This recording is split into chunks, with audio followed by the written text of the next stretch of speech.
Technology में आपका स्वागत है। आइए दोस्तों, हमेशा की तरह बहुत सारी इंटरेस्टिंग गर्मा गर्म खबर आपके सामने हाजिर है। पिछले टेक न्यूज़ पर आपने बहुत सारा प्यार दिया, इतने सारे कमेंट्स किए। हमने आपसे पूछा था कि भाई आप लॉन्ग वीडियोस या शॉर्ट वीडियोस ज़्यादा देखते हैं यूट्यूब पर। बहुत सारे लोगों ने कहा कि दोनों देखते हैं, काफ़ी सारे लोगों ने कहा कि लॉन्ग वीडियोस देखते हैं, शॉर्ट्स के लिए भी कुछ लोगों ने कहा। इससे ये पता चलता है कि बहुत सारे लोग अभी भी दोनों कंटेंट ज़्यादा कंज्यूम करते हैं, सिर्फ शॉर्ट्स पर ही डिपेंड नहीं है मेरी तरह। बाय द वे, शॉर्ट्स की बात करें तो हमने टेक्नोलॉजी शॉर्ट्स पर 1 मिलियन सब्सक्राइबर्स कंप्लीट कर लिए। मेरे लिए बहुत बड़ी बात है। आपके प्यार और सपोर्ट से बहुत बहुत शुक्रिया। अभी भी सब्सक्राइब नहीं किया तो कर लीजिए। आज का सवाल थोड़ा इंटरेस्टिंग है। अगर आपके पास 4G सिम कार्ड है, मैं सिर्फ 4G की बात कर रहा हूं, तो आप मुझे स्पीड टेस्ट के जरिए बताइए कि मैक्स आपको डाउनलोड स्पीड कितनी मिलती है, सिर्फ डाउनलोड स्पीड।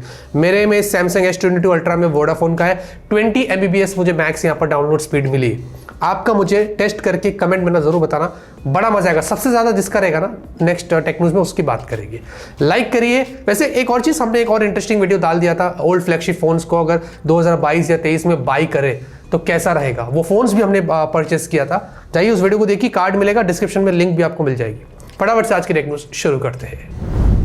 पहली खबर की शुरुआत करेंगे 28 GB रैम स्मार्टफोन से। According to Digital Chat Station, एक ऐसा फोन आएगा जिसमें 16 GB की रैम तो होगी, LPDDR5X का सपोर्ट मिलेगा, लेकिन उसमें आपको 12 GB का वर्चुअल रैम भी सपोर्ट मिलेगा, जो कंबाइंड आपको 28 GB रैम देगा। एक स्मार्टफोन में सबसे ज्यादा रैम का सपोर्ट आएगा, ऐसा बताया जा रहा है। उन्होंने गेमिंग मशीन का जिक्र किया है, इधर ये Asus का हो सकता है या कोई भी, आई थिंक रेड मैजिक या नूबिया, कुछ भी हो सकता है। बट हाँ, अभी फ्यूचर में मुझे लगता है कि ब्रांड शायद ये मार्केटिंग गिमिक उनको मिल जाएगा। 12 GB रैम देगी, 8 GB वर्चुअल देगी, 20 GB रैम स्मार्टफोन। आजकल ये भी गेम बहुत ज़्यादा ट्रेंड करेगा। फाइनली चाइना में Vivo X90 सीरीज आ चुकी है। X90 Pro और Pro Plus दो फोन से। Pro Plus में Snapdragon 8 Gen 2 है, Pro के अंदर Dimensity 9200। दोनों में कैमरा जो है रियर में काफी पावरफुल है, IMX989 सेंसर। वैसे वो सिर्फ Pro Plus में आपको मिलता है। 32 मेगापिक्सल सेल्फी है। Pro Plus में आपको 4700 mAh की बैटरी है और 80 वोट चार्जिंग। Pro के अंदर आपको 4810 mAh की बैटरी है, 120 वोट चार्जिंग। एक में LPDDR5 रैम सपोर्ट है, एक में 5X है और दोनों में UFS 4 है। कर्व्ड एमोलेड डिस्प्ले 120 हर्ट्ज की, बहुत सारे और भी फीचर्स है। प्राइस इनकी स्टार्ट होती है चाइना में 42,000 Pro वाला है, जो Pro Plus है वो 74,000 समथिंग उसके ऊपर जाता है। तो प्राइसेस डेफिनेटली इनकी ज्यादा ही रहती है। बस अब इंडिया में बोलते हैं कि दिसंबर में आएंगे। फोन्स तो काफी तगड़े लग रहे हैं, कैमरा स्पेक्स भी काफी किलर है। बाकी इंडिया में क्या प्राइस पर आते हैं दिसंबर तक पता चलेगा। iQOO 11 सीरीज की भी लॉन्च डेट फाइनली बाहर आ गई है। 2 दिसंबर को ये मलेशिया में लॉन्च हो रहे हैं। भाई चाइना नहीं, सीधे मलेशिया में हो रहे हैं। हो सकता है जनवरी तक इंडिया में आ जाए और ये भी काफी तगड़े फोन्स होंगे। Vivo X90 सीरीज जैसे ही होगी, बट इनकी प्राइस थोड़ी एग्रेसिव होती है, तो वो चीज बहुत अच्छी होगी। तो iQOO 11 सीरीज का अगर आपको इंतजार है तो मलेशिया में तो जारी है, बस इंडिया में जल्दी आ जाए और प्राइस भी अच्छी हो जाए। Redmi Note 12 5G का अगर आपको इंतजार है, वैसे इंतजार करने की जरूरत नहीं है, हमने अनबॉक्सिंग ऑलरेडी कर दिया है, यहाँ पर कार्ड देता हूँ, जाके देख लेना। लेकिन अगर इंडिया में आपको लॉन्च का इंतजार है तो बोल रहे कि दिसंबर में Redmi Note 12 5G आ जाएगा। ग्लोबल वेरिएंट भी इसका ऑनलाइन IMDA पर लिस्ट हो चुका था। इससे ये पता चल रहा है कि ये फोन बड़ी ही जल्दी ग्लोबली साथ साथ इंडिया में भी आ जाएगा। मुझे लगता है कि Redmi Note 12 खाली इकलौता ये होगा उनकी 12 सीरीज का जो हमें दिसंबर में मिलेगा। बाकी जो Pro Plus हो गए शायद वो जनवरी तक जा सकते हैं, क्योंकि उनमें नाम अलग होगा, चेंजेस होने वाले, इसीलिए Redmi Note 12 वही सेम नाम के साथ आएगा, वही सेम चीज होगी, ऐसा बताया जा रहा है। और ये अंडर 15,000 के आसपास हो सकता है। देखते हैं, दिसंबर आने दीजिए। मुझे लगता है कि इस बार शायद दिसंबर में काफी सारे फोन्स आ सकते हैं।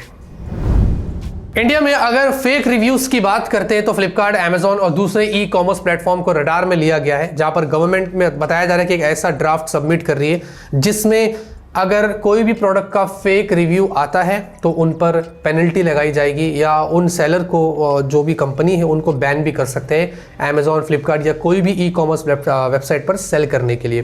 तो ये एक बहुत ही अच्छी बात है कि जो उन्होंने यहाँ पर किया है। कभी भी हम कोई भी प्रोडक्ट लेने जाते हैं, नीचे रिव्यूज़ जो होते हैं ज़्यादातर 5 स्टार होता है और उनमें जो लिखा जाता है वो बहुत फेक होता है। ये कंपनी की तरफ से ही किया जाता है। ये तो हमें पहले भी पता था, बट फाइनली ये चीज़ गवर्नमेंट के सामने आ चुकी है और इस पर भी अब निशाना साधा जा सकता है। वैसे मुझे लगता है कि यूट्यूब के ऊपर भी ये चीज़ करनी चाहिए कि झूठ जो बोलते हैं बहुत सारा कि ये चीज़ ऐसी है, ये चीज़ वैसी है, उनको भी रोकना चाहिए। तो क्रिएटर्स को भी एकदम से फ्रीडम मिल जाएगा, अच्छे से काम कर सकते हो, ब्रांड को भी अक्ल आ जाएगी।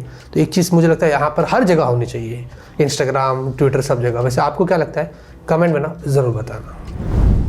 पोको की तरफ से इंटरेस्टिंग खबर आ रही है। पोको X5 इसकी इंडिया की प्राइस लीक हो गई है। बताया, वैसे तो स्पेक्स ही नहीं पता है अभी फिलहाल के लिए क्या है। Either of the Redmi Note 12 Pro series से उठा सकते हैं, I am not sure. But ये जो फोन है इंडिया में 15 से 20 हज़ार के बीच में होगा, शायद 16,999 या 17,999 ऐसा होगा, ऐसा बताया जा रहा है। देखिए, पोको X3 आया था लेकिन पोको X4 नहीं आया था।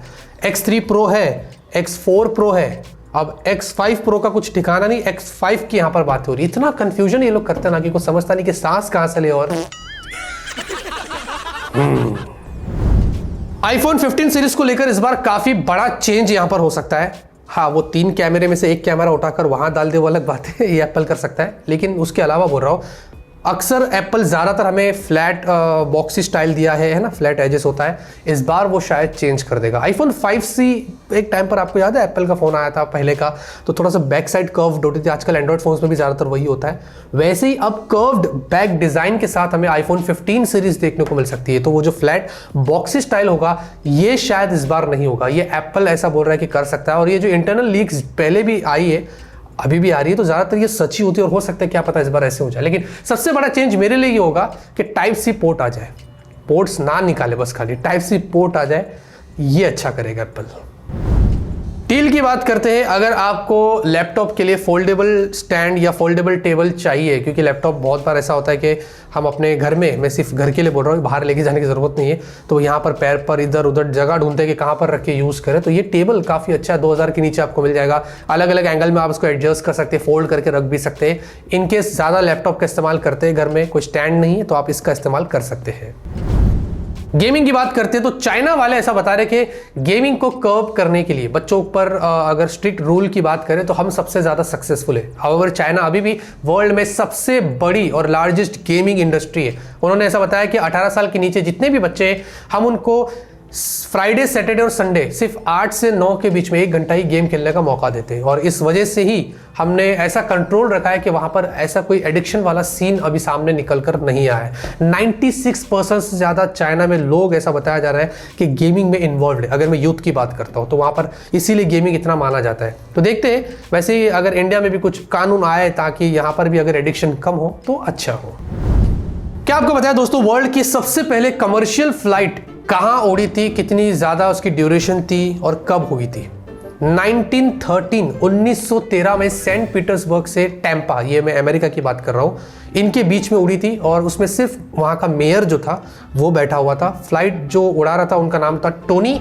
और ये एक्चुअली में रास्ते से अगर जाते थे तो 20 घंटा लगता था, ट्रेन से कुछ 12 घंटे था, बट फ्लाइट में उन्होंने सिर्फ 23 मिनट्स में कवर किया था। और ये वर्ल्ड की पहली कमर्शियल फ्लाइट, आज जैसे हम लोग सब मिलके जाते हैं ना, वो पहली ऐसी कमर्शियल फ्लाइट थी जो 1913 में उड़ाई गई थी।